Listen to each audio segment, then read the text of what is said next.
one day, Van Morrison, who was living up in Woodstock then, comes over to my studio, and I was playing something, I made some chord changes on the piano, and he said, "Whoa, I like that. What is that?" I said, "I don't know. I'm just making it up as I go along." So he said, "Play it," and play it, and he started humming and coming along a couple of words, and he was spinning around with this whole idea of life and poker, the connection between luck, between losing, between winning, all of that. He started stirring that around, and we started kicking some lines back and forth. So he said, "This is great. Let's go in. Can we go in the studio tonight and record this?" We met up at the studio, and it was interesting to see the look on the other guys in the band's face of, what are we doing? What is this song? What beat is it? What chord? Nobody knew a note of it. And it just, it fumbles together. But at the same time,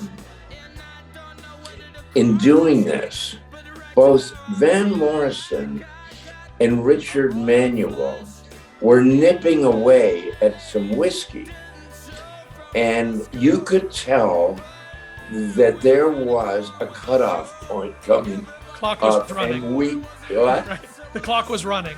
The clock was running, and we needed to get this before it was too late. And while we're doing it, Van is getting very dynamic, and he's performing it in the studio.